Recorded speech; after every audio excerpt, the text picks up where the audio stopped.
преддверии парламентских выборов в Армении все больше признаков указывает на то, что Москва рассматривает избирательный процесс как объект прямого и косвенного вмешательства. Речь идет не о разрозненных эпизодах или абстрактных подозрениях, а о системной попытке повлиять на политический исход в стране, которая все явственнее демонстрирует стремление к самостоятельной внешней и внутренней политике. Сообщение Службы внешней разведки Республики Армения о получении данных о давлении на армянских предпринимателей за рубежом фактически подтверждает: выборы становятся полем борьбы, в котором Россия стремится сохранить рычаги контроля. По информации армянской разведки, в одной из зарубежных стран лица, представляющиеся сотрудниками местных спецслужб, оказывают давление на предпринимателей армянского происхождения и граждан Армении, ведущих экономическую деятельность за границей. Цель этих действий предельно конкретна – склонить их к поддержке отдельных политических сил, намеренных участвовать в парламентских выборах, в том числе через финансовую и организационную помощь.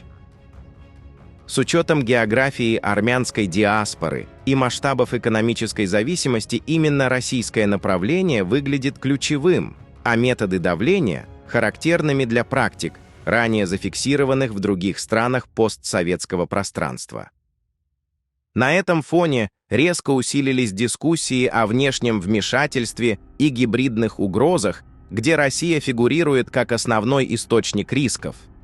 Международные партнеры Армении концентрируют усилия именно на противодействии таким сценариям, понимая, что речь идет не только об информационных атаках, но и о прямом вмешательстве в электоральные процессы. Фиксируются фишинговые атаки на аналитические и гражданские структуры, попытки компрометации экспертов, а также распространение дезинформационных материалов, рассчитанных на внутреннюю аудиторию.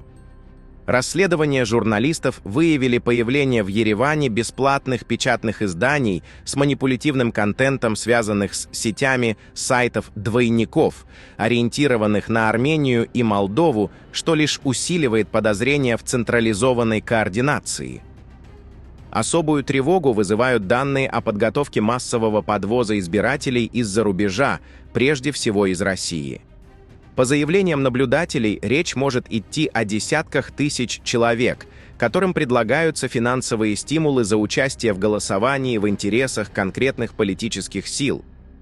Представитель Альянса «Независимый наблюдатель» Даниэл Иоаннисян прямо указывает на наличие информации о принуждении предпринимателей армянского происхождения в России к финансированию политических партий. В его словах ключевым является именно фактор государственного давления. Если эти сведения подтвердятся, это будет означать участие элементов российского государственного аппарата в попытке повлиять на исход выборов в суверенном государстве. Параллельно фиксируется давление и на армян с двойным гражданством в Грузии, однако здесь наблюдатели подчеркивают важное различие. В отличие от российского случая, грузинские государственные структуры в этом не задействованы, а давление осуществляется через криминальные каналы и экономическую зависимость от заработков в России. Иными словами, даже за пределами собственной территории Москва остается центром принуждения и рычагом воздействия, используя трудовую миграцию как инструмент политического шантажа. Дополнительным элементом этой схемы стал скандал вокруг отказа Армении от гуманитарной помощи организации «Евразия». Резкая реакция Москвы и заявление официального представителя МИД России Марии Захаровой показали, что гуманитарная тематика используется как часть политического давления. Формально речь идет о правовых ограничениях в предвыборный период, однако контекст вокруг самой организации делает ситуацию показательной. Евразия, созданная в России в 2024 году, фигурирует в международных расследованиях как структура, связанная с вмешательством в избирательные процессы в других странах, связи с пророссийскими политическими и финансовыми сетями, а также санкции со стороны Министерства финансов США усиливают подозрение, что под видом гуманитарной помощи продвигаются политические интересы Кремля.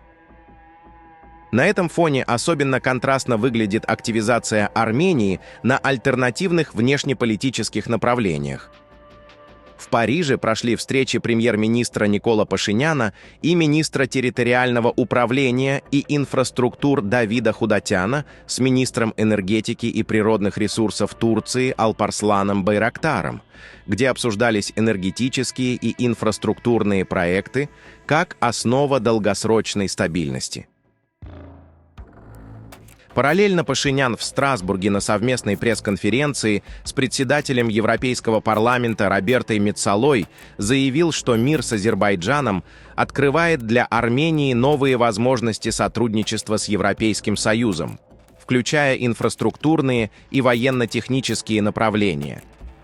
Ключевым в этих заявлениях является переосмысление самой логики безопасности.